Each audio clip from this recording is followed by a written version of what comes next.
kellel tõmbas viimane elektriarve hinge kinni? Kiidetakse, et ainuke lahendus on juhitavad võimsused ja Eesti puhul räägime praegu põlevkivist, aga tulevikus võib-olla isegi ka tuumajaamast ja sellest räägivad suuremad unistajad. Tuumast võime esimese elektri oma pistikusse saada vähem kui 10 aasta pärast. See, et Eestisse tuleb tuumajaam, näib olevat paratamatu. Kõige kõvem optimist on mõistagi tuumajaama ehitaja Fermi Energia. Esimene särts kohalikust aatomjaamast võiks nende sõnul tulla aastal 2035. Praegu on alganud planeering ja tahaks, et asukoha valik saaks selgeks 27. ja siis lõplikult planeering kinnitatud 29. peale, mida saab ehitusluba taotlema hakata. Nii et siis 31 saaks ehitama hakata, siis oleks 35. aasta jõuludeks saaks juba esimesest reaktorist elektrienergiat.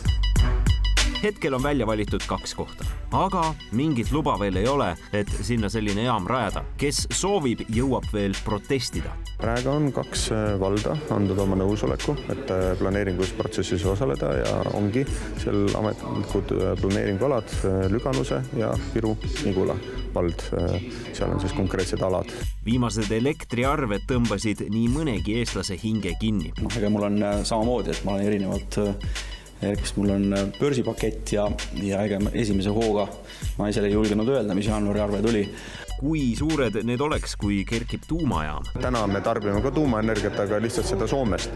Ja Soomes on hinnad odavamad ja seda väga oluliselt tänu tuumaenergiale.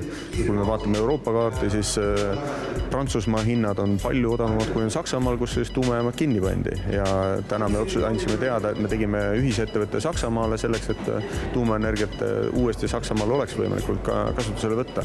Aga esimesena seal keskküttes, sest ka keskkütte hinnad on seal väga kõrged. Aga missugune see tuumajaam välja võiks näha? No siin on makett nendest 2 reaktorist. Tunduvad sellised pisikesed ja nunnud. Üks on sama suur kui see parkimisplats siin kõrval. Ja siin on kõiksugused abihooned, kontorid, alajaam, miskisugused jahutusturbiinid. Ja isegi väike järveke on siin. Ei tea, kas siin ujuda võib. Ma ei tea, kas ma seda soovitaks teha, aga nagu näha, siis mõeldakse ka haljastused. Tallinna linn, tehke järgi. T1 keskuses, siis sellest oleks nagu väiksem.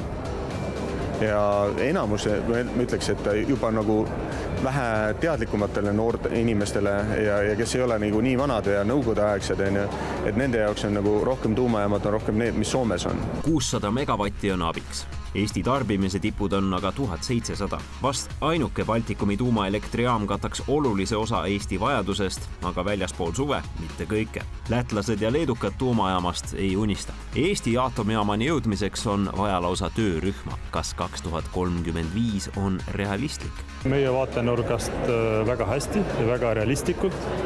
Meilt on küsitud ka nii mõnegi partei poole pealt, et mis te nii kaua teete.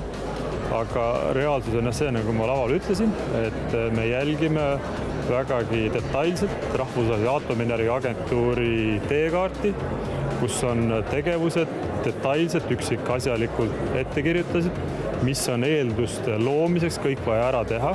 Seaduse loome, regulaatori loomine, juhendite loomine, väljaõpe ja nii edasi. Kõik see on vaja enne ära teha, kui tuumajaamale saab hakata vundamenti laduma. Aga nähes, kui kõva kära teevad tuulikute vastased, kes on uuringute järgi selges vähemuses, siis eks me näe, mida ja kuidas öeldakse tuumajaama vastu.